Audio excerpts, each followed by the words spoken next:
ummata Filistiiniif du'aayii godhaa turte gaafa ummata keetii callisuu filatte isaan ambaa ajjeese ambatu buqqaasaa keenya kunoo eenyu jettee of gaafatte assalaamu alaykum jechuun jalqabadhee rabbiin asii uumeef galata galfadhee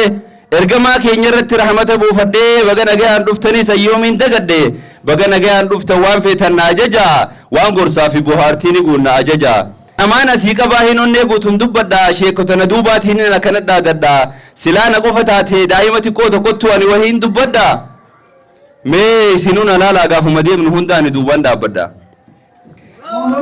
nama dura dhaabbachuun beekumsatti haajamaa an kanaafin yeroo hunda duuba isaanii deema tarii kana sirra na arke ishee kanaan jechuun mala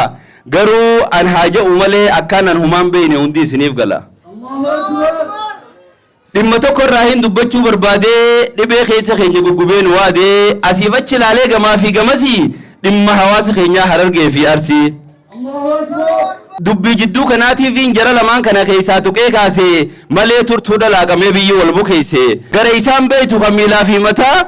arba wallolu jidduutti margaatu dhumata biyya keenyatti immoo lubbuu hiyyeessaatii fi mana isaa gubata islaamni obboleessa akkuma jedhamu jecha qofaanii miti tahanii argamu yeroo obboleessa kee manni irra gubatu bakka bulu dhabee yoo qorraan gubatu yoo haati daa'ima muka jala deessee daa'ima isiidhaa qorri jala ajjeese ati obboleessaa maaf afaan cufatta boru rabbi biratti irraa gaafatamta dur ummata Filistiiniif du'aayii godhaa turte gaafa ummata keetii callisuu filatte isaan ambaa ajjeese ambatu buqqaasaa keenya kunoo eenyu jettee of gaafatte mootiyyaan nabaasiidhaati irraa filatte dubbiin na dhibee hin gaafii koo baay'ise garuu akkuma na yaaddee isinoo yaachise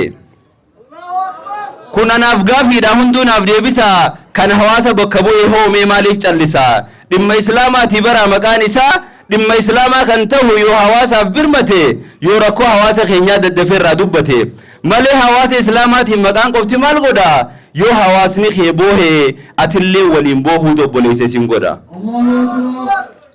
waan biyya keenyatti ta'aa ture isinoo quba qabdu haadha abbaa keetii silaa dhagahuun dhabdu lafa hawaasni keenya jiraatu dirree waraanaa godhanii ummata manaa baasanii mana isaa gubanii qorra keessa bulchanii ummanni sun bar islaamaati yoo maan dubbanne waan biraa yoo dadhabde du'aayii maaf hin goone islaamni akka ijalamaati akkuma jedhamu wal faana boohuudhaan obbolaan kan ibsamu warri amantaa biraa rakkoon gaafa mudatu dafanii dubbachuu qofaa miti miidiyaan lallabatu warri keenya bakka bu'ee hanga ammaan dubbanne moo rakkoo kanaatu isaan immoo laallanne obboleessa islaamaatiif haqa bira dhaabbachuu sagalee isaa ol kaasee ummata isaaf dubbachuu shari'aan nu ajajaa kun siyaasaa miti obbolummaa islaamaati akkasiin beeyne gati innamal mu'minuuna ikhwaan jecha qofaanii miti jecha rabbii guddaati hojitti huufeeti muslimni akka qaama tokkootii hadiisaa dubbataa yoo tokko dhukkubsate kan biraa kulkulfata quraanaa fi hadiisaatu dhaamsa kana nuuf dhaame nuti akkami jirra namuu if ilaalame gaafa namni tokko mana isaatii baafame manni isaa irraa gubatu yeroo lubbuun hiyyeessaa guyyuu rasaa isaan baatu gaafa dhiiga rabbiin qaaleesse bilaashi dhangalaasan gaafa konkolaachisaa nagaa rasaa isaan lubbuu baasan obboleessa islaamaa hedduutu akkanaan lubbuu dhabe maatiin ol galee callisee haqa isaallee dhabe zulmii akkanaarraa dubbachuu rabbitti nu ajaja akka islaamummaatti karaa kana qofatu sitti godha kabaja